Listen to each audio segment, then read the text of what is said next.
Night when a bet goes bad and the shocking case of a WA man who drank himself to death in a country pub. Chris Wolfe is believed to have accepted a $150 bet to scull a bottle of tequila. Within hours, he was found dead at a friend's house. As Graham Butler reports, his wife is now demanding answers.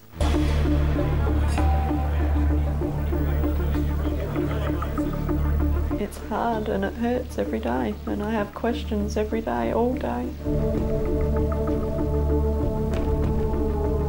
This is a very significant case because it does highlight the duties of a publican to the people that stand at the bar.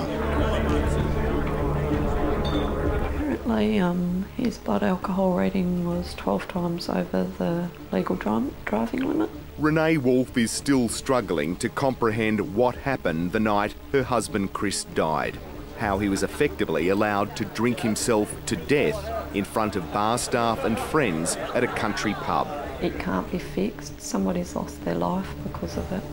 So it is serious, and I feel that something has to be done, yes. Was he effectively handed a loaded gun over the bar? Yes, yes. Playing Russian roulette with his life. Chris Wolfe was a well-known horse trainer in Albany, south of Perth. He was also well-known at the local pub. In fact, Chris's drinking had landed him in jail for seriously injuring someone in a drink-driving smash. But none of that explains the events of July last year.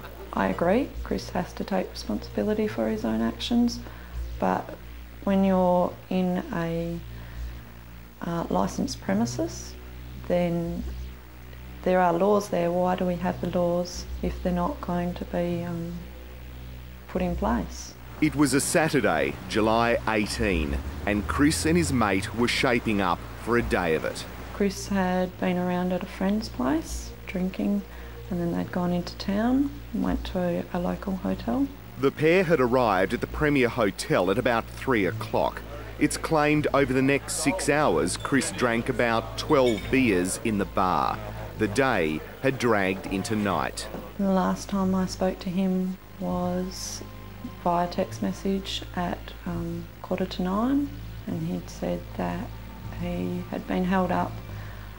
He'll see me for breakfast, love you lots. At about 9 o'clock, the night took a bizarre and ultimately tragic twist. Chris Wolfe allegedly accepted a bet to scull a bottle of tequila and still be okay to kick 5 goals at footy the next day. Now that's about 22 standard drinks in one hit. A stupid bet in anyone's language. But he'd been drinking all afternoon, and Chris Wolfe was a betting man.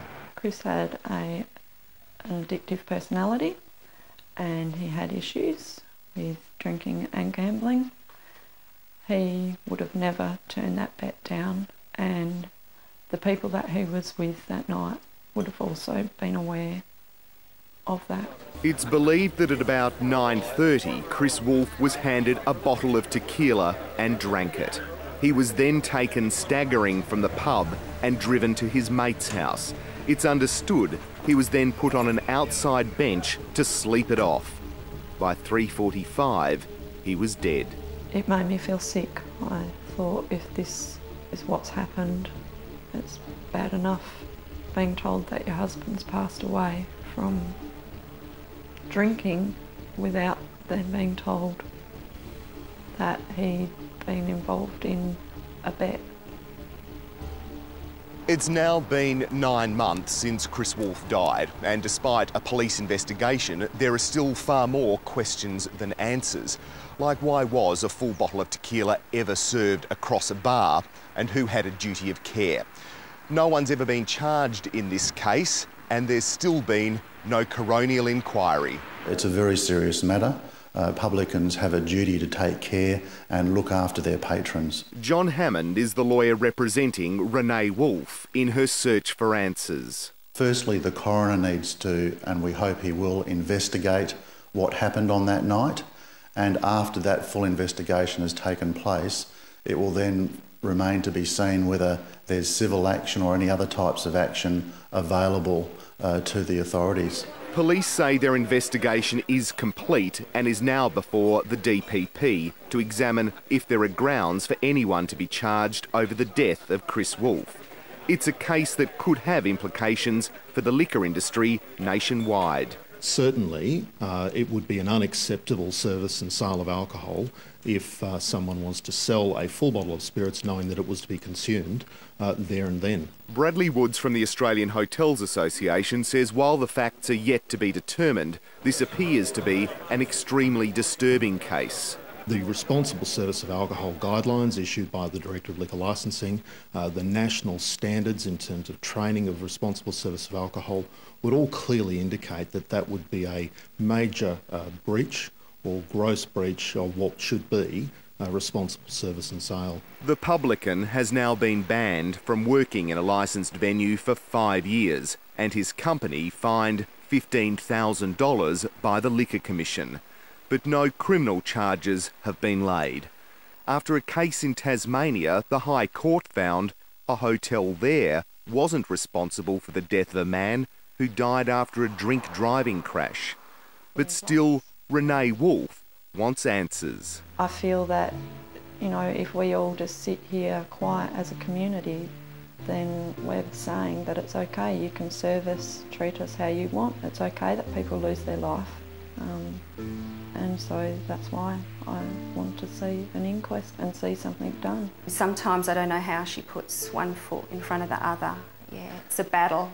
Sharon Masters has watched her friend Renee struggle with the loss and lack of answers. She says her love of horses is the only thing that's keeping her going for now. They're both so young and all Renee's dreams have been shattered and broken. There are no words, just left with hurt. It hurts that he'll never be able to achieve his dreams and goals. And just disbelief that other human beings can treat others the way they have.